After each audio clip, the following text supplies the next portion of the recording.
Bom dia, queridos, que a graça e a paz do Senhor Jesus seja com você nessa manhã, nesse dia e com a sua família. Eu gostaria nessa manhã de trazer mais uma palavra ao seu coração, como temos feito em cada um dos nossos devocionais, que essa palavra hoje possa tocar o seu coração e possamos crescer um pouco mais em Cristo Jesus. Eu gostaria de compartilhar com você um texto que está em Romanos, capítulo 6, versículo 11 e versículo 12. Diz assim a palavra de Deus: da mesma forma, considerem-se mortos para o pecado, mas vivos para Deus em Cristo Jesus. Portanto, não permitam que o pecado continue dominando o corpo mortal de vocês, fazendo que obedeçam aos seus desejos.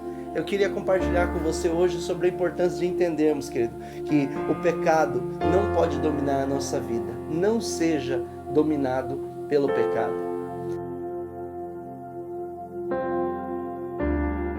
Querido, muitas vezes, desde o Éden, o desejo de Satanás tem sido dominar a raça humana, aquela que Deus criou e estabeleceu para o seu propósito. Mas nós, a partir de Cristo Jesus, do sacrifício dele na cruz do Calvário, recebemos o perdão dos nossos pecados. E junto com o perdão, ele nos dá também a capacidade de podermos superar o domínio do pecado das nossas vidas. Alguém disse certa vez que nós não podemos impedir que um pássaro voe sobre a nossa cabeça, mas podemos impedir que ele faça um ninho ali e more naquele lugar. Querido, a nossa cabeça, a nossa mente não pode ser ocupada pelo pecado.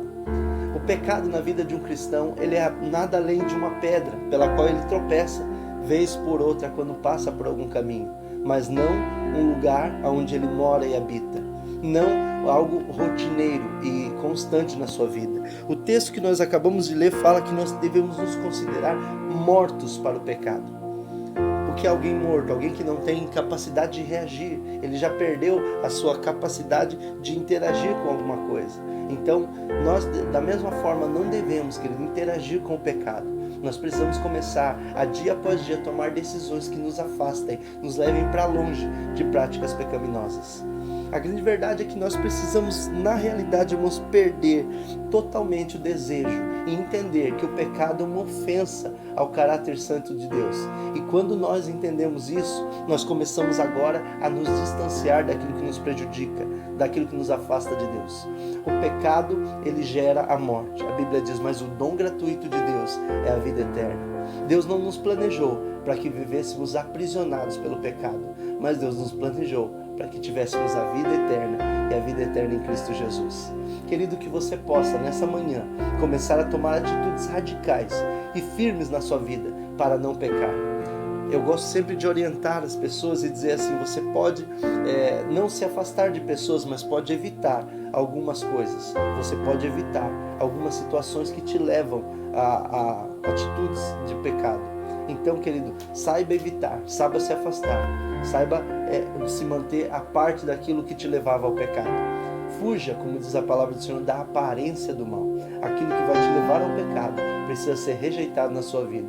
Querido, que Deus te dê capacidade hoje para superar todo o pecado que Satanás muitas vezes, com muita tenacidade, com muito jeitinho, ele tenta incutir nas nossas vidas. Comece a fugir do pecado e Deus vai te dar cada dia mais graça para você poder caminhar em santificação diante do Senhor. Lute, faça a sua parte e deixe que Deus faça a parte dele. Que o Senhor te abençoe, que o seu dia seja de vitória sobre o pecado e sobre as circunstâncias do seu dia, em nome de Cristo Jesus.